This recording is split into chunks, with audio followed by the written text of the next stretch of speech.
너희에게 평강이 있을지어다 라는 제목으로 하나님의 말씀 증거하도록 하겠습니다. 오늘은 부활 주일입니다. 예수님께서 2000년 전 십자가를 지시고 죽으셨다가 말씀대로 사흘 만에 부활하심으로 사망 권세를 깨뜨리시고 온 인류에게 구원의 길을 열어주시고 또 우리도 부활하게 될 것임을 보여준 것을 기념하는 날이며 주일입니다.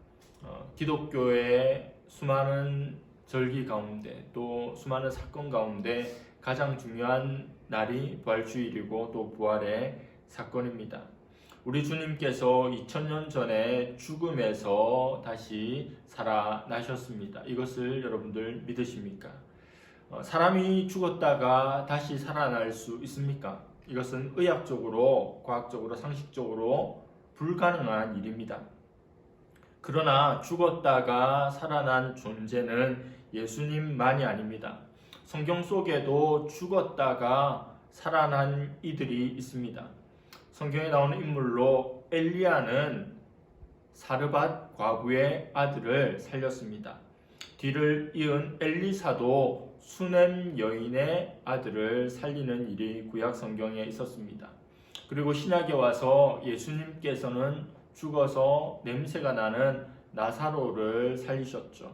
그리고 회당장 야이로의 딸, 그리고 나인성 과부의 아들까지 예수님은 3명의 죽은 이를 살리셨습니다. 대단한 선지자여서 이런 일을 하였고 또 예수님이어서 이런 일을 하였다면 그 뒤에는 없어야 할 텐데 사도 바울도 그가 전하는 강론, 설교가 길어지자 2층에서 떨어져서 죽었던 청년 유두구를 살리는 일이 일어났습니다. 그리고 고난주간의 메시지 가운데 예수님께서 십자가에 달려 모든 것을 이루고 죽으셨을 때 바위가 터지고 무덤이 열리고 그 속에서 사람들이 일어난 일들도 있었습니다. 성경 속에 죽었다가 살아난 사람들의 이야기가 있는 겁니다. 그리고 여러분들 살아오면서 그런 이야기들 들어보지 않습니까? 여러 언론을 통해서 한국이든 또 외국이든 의학적으로 죽었던 사람, 장례를 치르고 있는데 다시 살아나게 된 그런 이야기들 들어본 적이 없습니까? 세계 곳곳에서 죽었다가 살아난 사람들의 이야기가 있습니다. 그들이 100명이라면 100명 전부 다 그런 것인지 또 어떤 착오가 있었던 건지는 알지 못하지만 여하튼 죽었다가 살아난 사람들의 이야기는 심심치 않게 우리가 듣게 되는 이야기입니다. 과학적으로, 상식적으로, 의학적으로 불가능한 일인데, 있을 수 없는 일인데 그런 일들이 일어나고 있는 겁니다. 그렇다면 성경에서 죽었다가 살아난 사람들, 그리고 이 땅 역사 가운데 죽었다가 살아난 사람들과 2000년 전 십자가를 지시고 죽었다가 살아나신 예수님과는 어떤 차이가 있을까요? 예수님이 다시 살아난 게 그렇게 대단하다면 다시 살아난 수많은 사람도 그와 비슷한 반열에 있어서 그 대단함이 조금 줄어드는 것은 아닐까 생각해 본 적은 없습니까? 그들의 살아남과 예수님의 살아남에는 분명한 차이점이 있습니다. 그들은 자신들이 다시 살아날 것을 알지 못했습니다. 그리고 내가 죽었다가 다시 살아날 거라 말하고 그것을 보여준 인물들이 아니죠.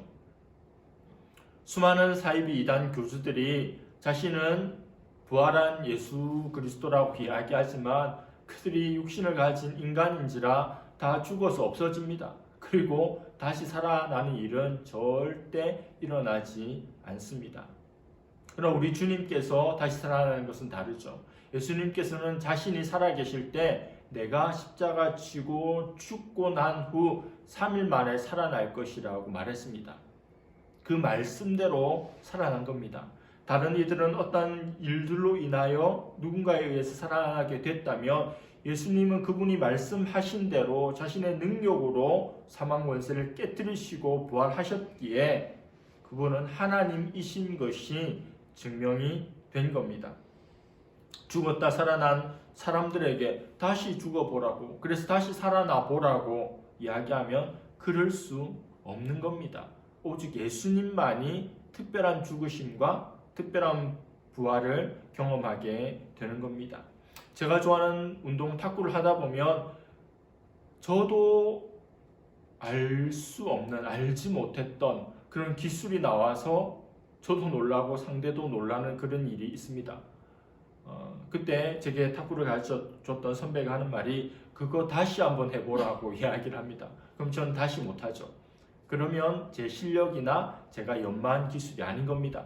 이렇게 저렇게 하다가 그냥 우연히 그렇게 된 일이라고 하는 겁니다. 예수님의 죽으심과 부활은 그런 특별한 점이 있는 겁니다. 오늘 읽었던 말씀 전반부에 예수 그리스도의 부활하심에 대한 설명들이 있습니다. 오늘은 그 뒤에 일어나고 있는 여러 가지 사건들을 통해서 우리에게 주시는 예수 그리스도의 메시지를 발견했으면 합니다. 예수님께서 부활하신 안식구 첫날 주일 이 저녁에 제자들이 모여 있습니다. 예수님께서 부활하신 정말 특별한 날에 제자들이 모여 있습니다. 예수님 부활을 기뻐하고 즐거워하기 위해서 모여 있는 것이 아닙니다. 그들은 아무것도 하지 않고 집의 문을 잠글 수 있는 것은 다 잠그고 두려움에 벌벌 떨고 있습니다. 제자들은 왜 그렇게 하고 있었을까요? 예수님을 십자가에 못 박아 죽인 유대인들, 종교 지도자들이 예수님을 죽였으니 이제 예수님을 따르던 이들도 죽여야 되겠다는 생각을 할 수 있기 때문에 우리의 선생이고 우리가 믿었던 분이 돌아가셨고 십자가를 지셨기에 우리도 언제 그와 같은 일을 당할지 모른다는 두려움이 그들에게 있었습니다. 자기들도 십자가를 지지 않을까, 우리들도 고통을 당하지 않을까, 그 두려움에 집 밖으로 나가지 못하고 이중 삼중으로 잠금장치를 하고 집안에 있었던 겁니다. 그럼 예수님께서 부활하신 사실을 듣지 못했을까? 그렇지 않습니다. 막달라 마리아로부터 예수님께서 부활하셨다는 것을 들었습니다. 예수님께서 죽으시고 부활하실 것이라는 말씀을 이전에도 들었습니다. 못 들은 게 아닙니다. 예수님으로부터 들었고 그 일이 이루어졌음도 들었습니다. 그런데도 두려워하고 있다는 건 그것을 믿지 못하고 있다는 겁니다. 우리의 스승께서 아무리 훌륭하고 대단하고 놀라운 기적을 일으키셨지만 사람인데 어떻게 죽어서 다시 살 수 있을까? 그것도 너무도 참혹하게 십자가에서 돌아가시는 걸 우리가 다 목격하였는데 어떻게 살 수 있을까? 막달라 마리아라고 하는 비천한 여인이 증언하는 말은 우리가 믿을 수 없다. 여인들의 증언은, 법정에서 증언은 효력이 없는 시절이 있었던 것 아십니까? 여자가 하는 말은 우리가 믿을 수 없다, 받아들일 수 없다. 믿지 않았기 때문에 그 결과는 참담한 두려움이었던 겁니다. 제자들의 문은 2중 3중으로 잠궜지만 실상 그들이 잠근 것은 그들의 마음입니다. 그들의 마음을 그들은 2중 3중으로 빗장을 지르고 있었습니다. 그들에게 있는 두려움, 불안, 불신들이 마음에 빗장을 지르도록 했던 겁니다. 여러분, 신앙이란 무엇입니까? 신앙은 믿음입니다. 그분을 믿는 믿음이죠. 어린아이를 높은 곳에다 올려놓고 아버지가 뛰어내리라고 내가 받아줄게라고 할 때 아이가 뛰어내리는 것은 아버지에 대한 믿음입니다. 우리가 생각하건 생각하지 못하건 이 세상에 있는 많은 것들에 대한 알든 알지 못하든 믿음이 있어야 우리는 평안하게 일상을 살아갈 수 있습니다. 의심하기 시작하면 불안감이 찾아오고 또 우울해지며 공포가 그 사람을 휩쓸 것입니다. 신앙은 우리 마음에 두려움의 빗장을 열어 놓는 겁니다. 의심과 불신의 문을 활짝 열어 놓는 겁니다. 하나님이 있기에 그분의 아들 예수 그리스도를 내가 믿음으로 바라봄으로 내 마음 가운데 있는 온갖 부정적인 것들을 내보내고 그분의 빛 가운데로 들어오는 겁니다. 우리에게 있는 두려움, 불안, 불신의 빗장을 걷어내고 우리를 밝은 길로 인도하는 주님 앞에 활짝 반응해야 되는 것이 우리입니다. 그러나 제자들은 그렇지 못했습니다. 그 제자들을 우리 예수님께서 찾아오십니다. 새벽에 부활하시고 저녁에 모여있는 제자들에게로 찾아오십니다. 문을 열고 들어오는 것이 아닙니다. 그냥 통과하여 들어오셔서 그들 가운데 서십니다. 아주 오래된 영화인데 사랑과 영혼이라는 영화가 있습니다. 영화에 보면 죽은 유령이 그냥 이런 물체들을 벽을 그냥 통과해 나가죠. 지하철도 통과하고 예수님께서 그렇게 통과해서 들어오십니다. 또 어떤 목사님이 설교한 내용을 책을 통해서 보았는데 예수님은 시간과 공간에 이제 매이는 존재가 아니라고 말씀하면서 이 건물, 그들이 있던 건물이 세워지기 전, 예를 들면 10년 전에 세워졌다면 그 이전으로 예수님께서 가셔서 그곳에 계시고 그리고 시간을 다시 현재로 임하게 하여서 예수님께서 마치 시간 여행하시듯이 자유자재로 그렇게 하셨다. 그러니까 문을 두드리고 부수고 열 필요도 없이 그 건물이 세워지기 전으로 돌아가셔서 그곳에 계시고 다시 현재로 그냥 오시니까 제자들이 인식도 못할 사이에 그곳에 있게 된다는 겁니다. 참 이해하기가 쉽지 않죠. 영화 인터스텔라 같은 영화를 보더라도 시간이란 개념에 대한 많은 생각들을 하지 않습니까? 어찌되었건 예수님께서 문을 두드리지도 않았어요. 그리고 문을 부수고 문을 열고 들어온 것도 아닌데 제자들이 있는데 갑자기 그들 가운데 딱 나타나시니까 얼마나 놀라겠습니까? 집 안에서도 놀라는 가족이 있죠. 우리 집 아닌데 그냥 어찌됐건 그냥 가족들인데 갑자기 옆에 서 있다고 깜짝 놀랍니다. 누가 들어온 것도 아니고 놀라게 한 것도 아니고 그냥 우리 집 아닌데도 가족을 보면서도 깜짝 놀라는 거죠. 예수님께서 그야말로 갑자기 툭 튀어나오신 겁니다. 이건 사람으로는 불가능한 일입니다. 귀신이 틀림없어 보입니다. 누가복음 24장 37절에 이렇게 말씀합니다. 그들이 놀라고 무서워하여 그 보는 것을 영으로 생각하는지라. 제자들이 이 예수님을 보고 너무 놀랐겠죠. 갑자기 서셨으니까. 그리고 제자들이 예수님을 보고도 무서운 마음이 드는 겁니다. 왜요? 자기들이 보고 있는 것은 부활하신 예수님이 아니라 영으로 생각한다고. 표현을 점잖게 해서 영이지 사실은 그들은 지금 귀신을 보고 있는 줄 알았기에 까무라치게 놀라는 겁니다.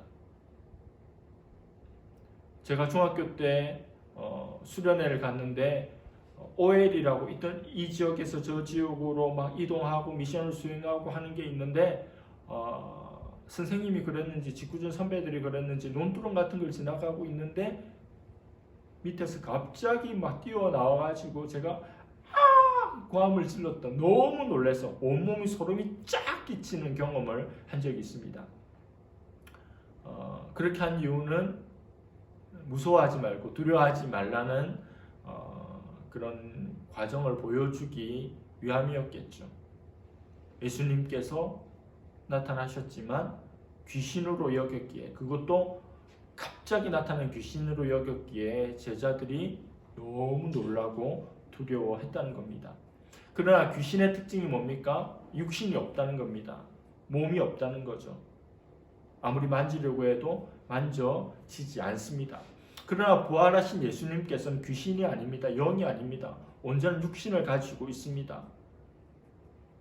창자국, 못자국을 그대로 가지고 계셨기에 제자들에게 보라고, 만져보라고 하십니다. 그리고 제자들에게 내가 부활한 예수님이다, 주님이다, 그걸 직접 확인시켜 주십니다. 부활하신 예수님께서는 이전에 사용하시던 자기 자신을 가리키신 인자, 사람의 아들이라는 표현을 더 이상 사용하지 않습니다. 이제 부활하신 예수 그리스도께서는 시간과 공간을 초월하는 전능하신 하나님이시기에 인간의 몸을 빌어서 이 땅 가운데 사람들과 함께 살았던 시절에 인자라는 용어는 이 십자가 부활 이후에 더 이상 사용하지 않으십니다. 예수님께서 제자들에게 갑툭튀로 나타나셔서 하시는 일성 첫 마디가 무엇입니까? 너희에게 평강이 있을지어다입니다. 참 의미심장하죠. 지금 갑자기 나타나서 놀라게 해놓고는 놀라지 말라고 말하는 것과 같습니다. 제자들이 두려움 가운데 있고 또 갑자기 나타나셔서 귀신인 줄 여기고 있는데 그들에게 너희에게 평강이 있을지어다 이렇게 말씀합니다. 그들이 지금 평강하지 않은 건 누구 때문입니까? 예수님 때문입니다. 예수님 돌아가셨기에 평강하지 않고 예수님이 귀신처럼 갑자기 나타나셨기에 두려움에 무서워서 떨고 있는데 그 이유를 제공하신 분께서 너희에게 평강이 있을지어다 이렇게 말씀합니다. 불안을 주신 분께서 이제 평강의 메시지를 하고 있는 겁니다.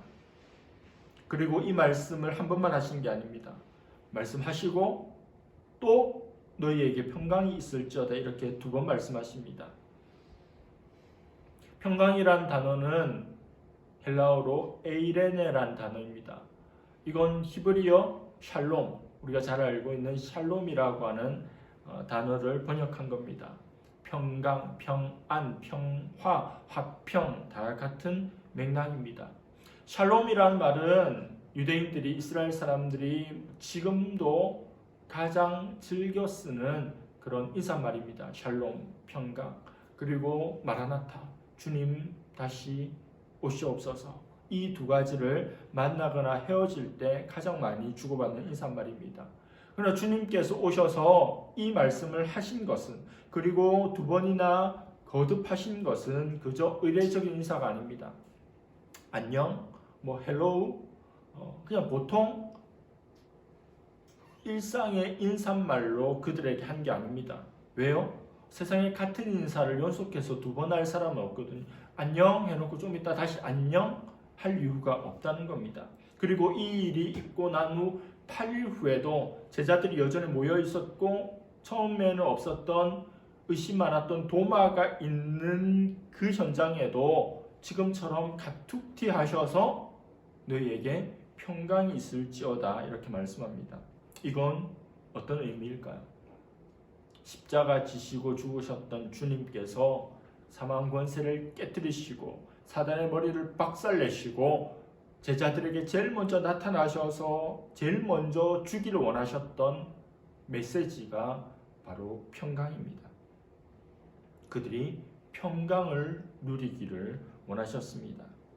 부활하신 주님께서는 사랑하는 제자들 마음 가운데 있는 두려움, 염려, 근심, 걱정, 우울, 불안에서 벗어나길 바랬습니다. 그들의 심령 가운데 진정한 평강이 있기를 원하셨던 것입니다. 주님께서는 참 믿음의 사람들 마음 가운데는 상황이 어떻든지 간에 언제나 요동하지 않는 평강이 있어야 함을 일깨워 주고자 하셨던 겁니다.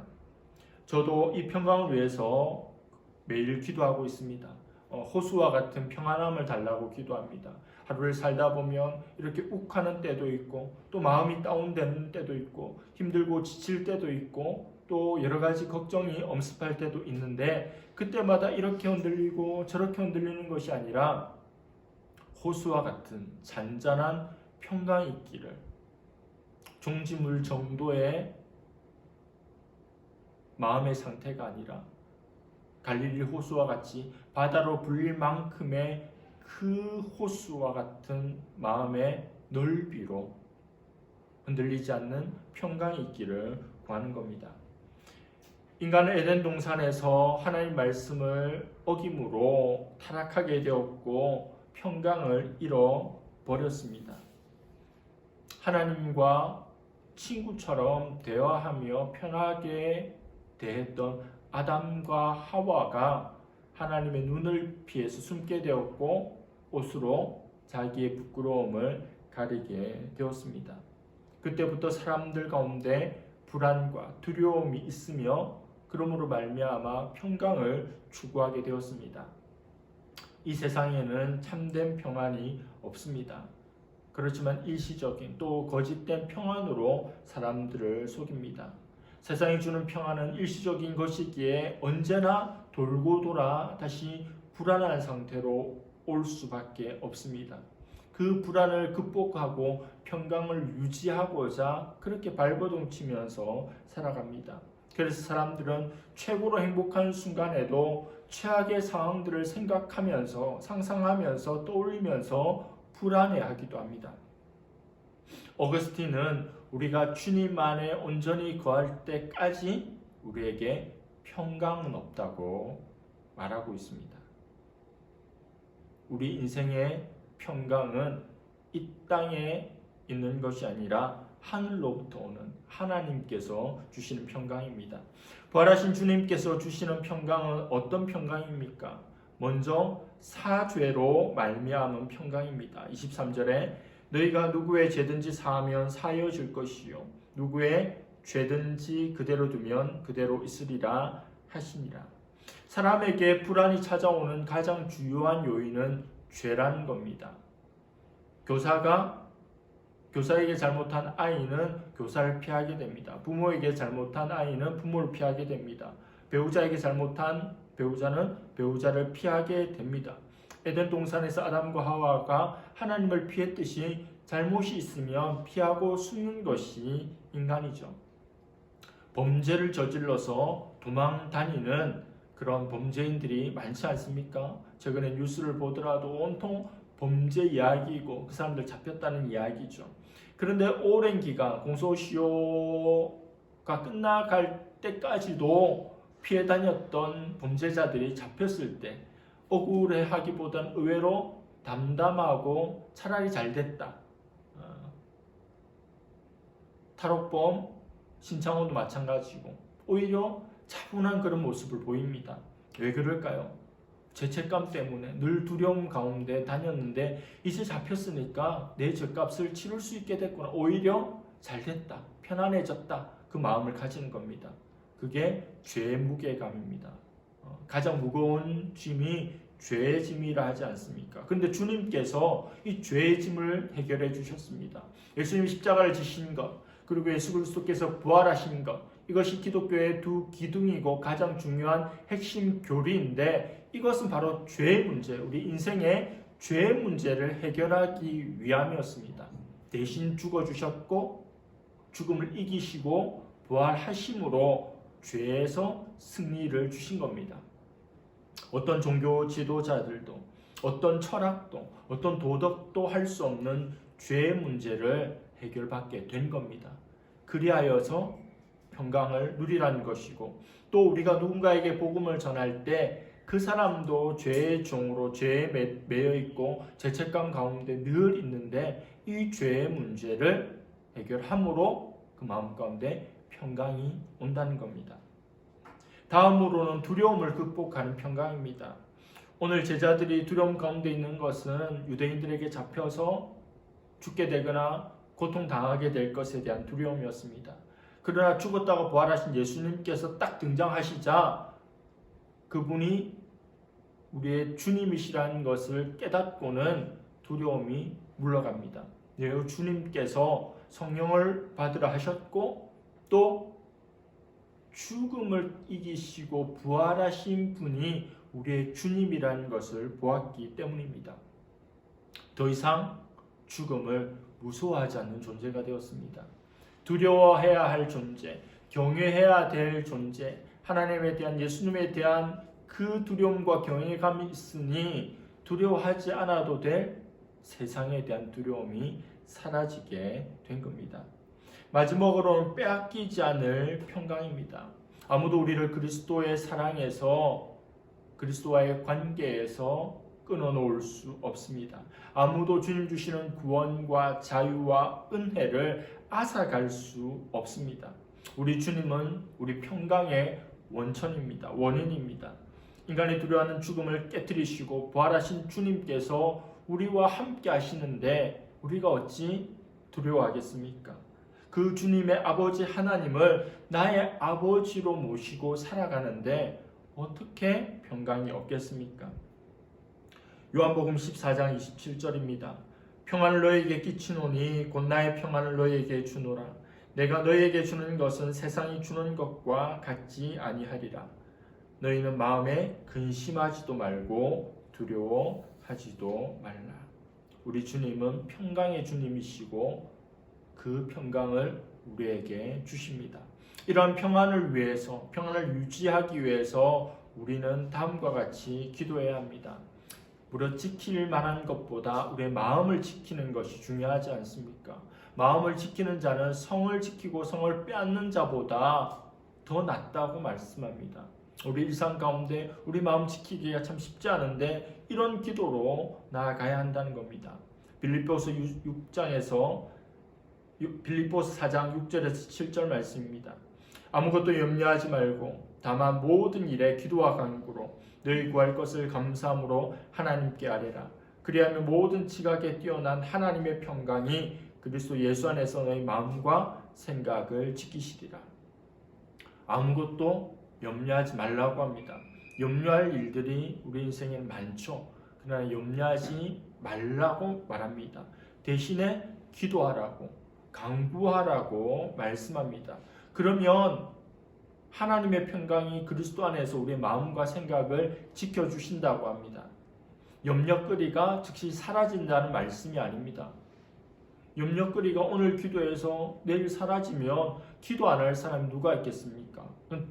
요술방망이 같은 거거든요. 그냥 기도만 하면 응답되는데 누가 기도하지 않겠습니까? 기도 안 하는 이유는 뭐죠? 기도해도 응답이 금방 내가 원하는 대로 이루어지지 않기 때문입니다. 그러나 주께서 원하는 기도 응답은 그런 게 아니죠. 우리를 다루시기를 원하고 우리를 교제하기를 원하고 또 내가 원하고 바라는 것과 다른 하나님의 뜻이 기도를 통해서 이루어져 가는 겁니다. 우리가 기도할 때 승리할 수 있는 것은 우리의 마음과 생각을 주께서 지켜주시기 때문에 평강이 있다는 겁니다. 문제가 여전히 많아도 근심거리가 한도 끝도 없다 할지라도 기도와 간구로 감사함으로 하나님께 나아가면 우리 마음을 주께서 지켜주신다. 이것이 평강을 구하는 기도의 핵심입니다.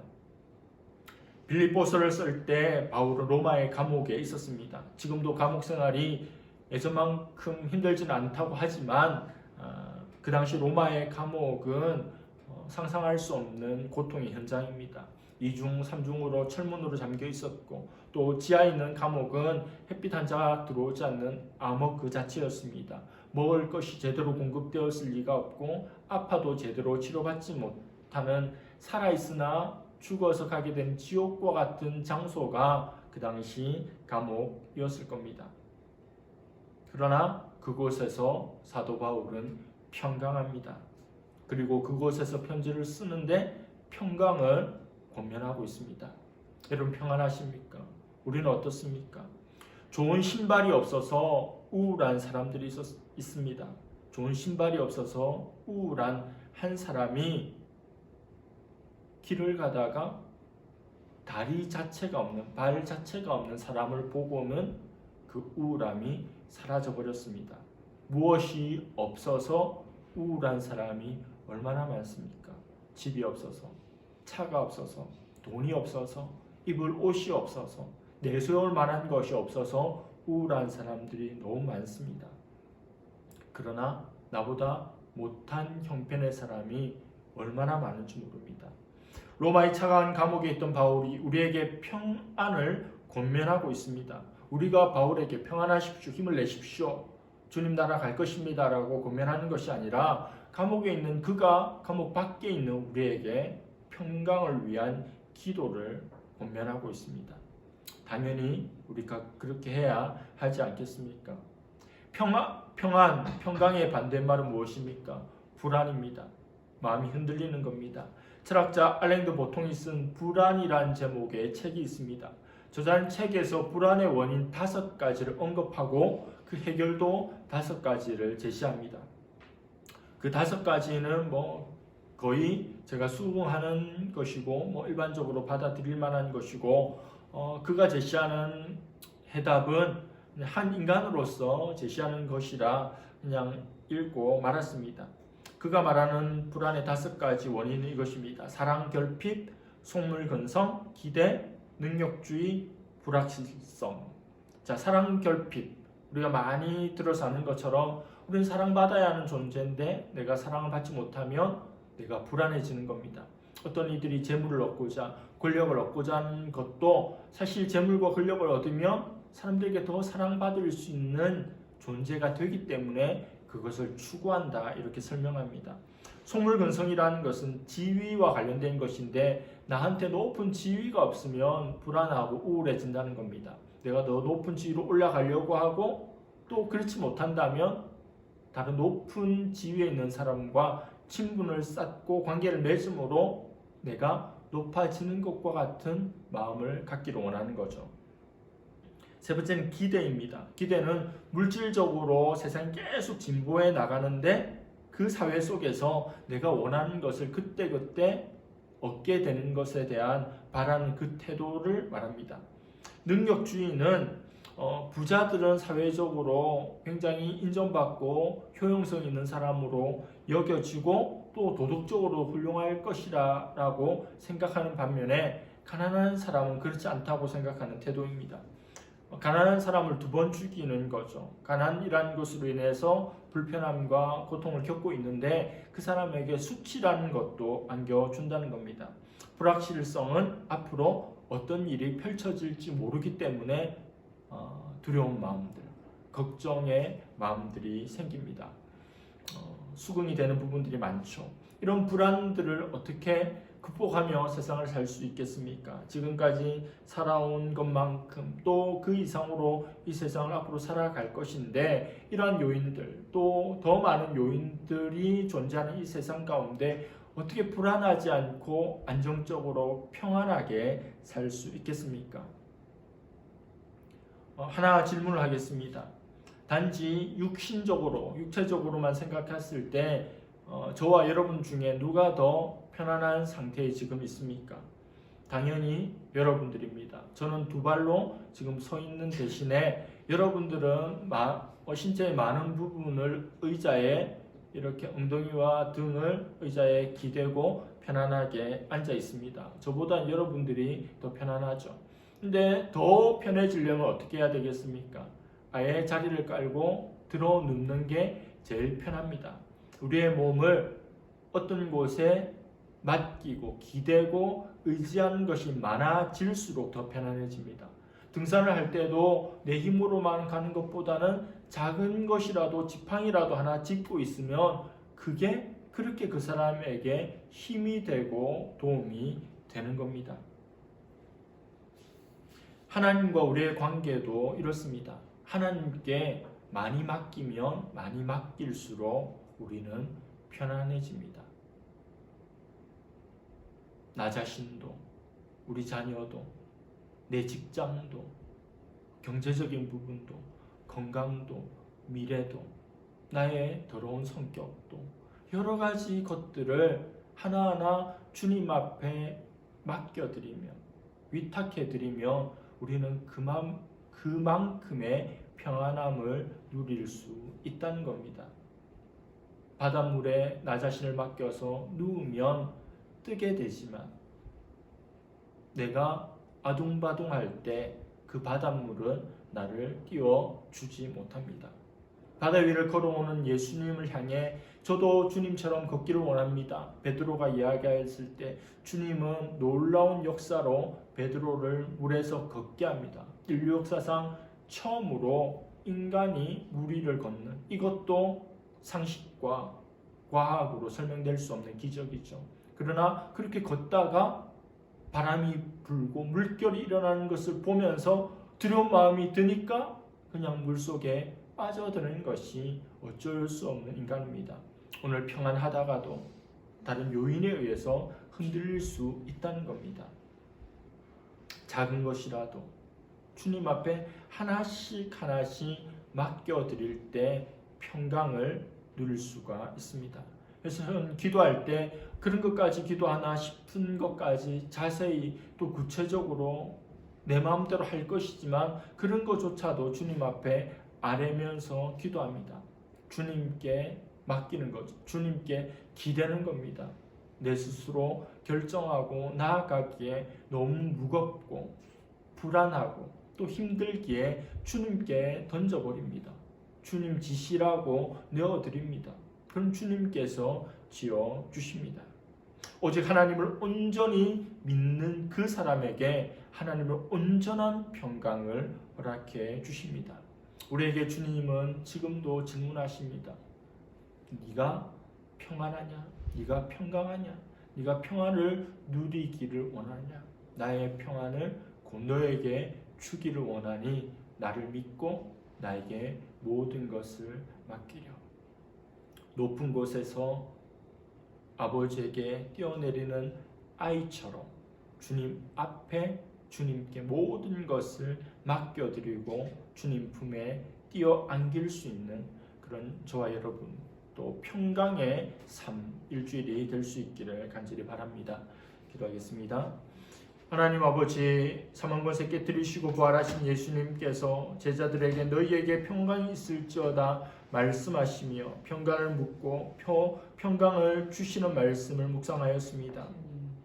불안과 염려와 우울과 근심과 걱정이 많은 이 세상을 살아가지만 부활하신 주님께서 우리와 함께 하시고 하나님 아버지의 사랑으로 우리를 인도하여 주시니 세상 흉내낼 수도 줄 수도 빼앗아갈 수도 없는 궁극의 평강을 우리에게 허락하여 주시고 주님께 더 맡기고 주님께 더 맡기며 나아갈 수 있는 우리의 삶이 되게 하여 주시옵소서.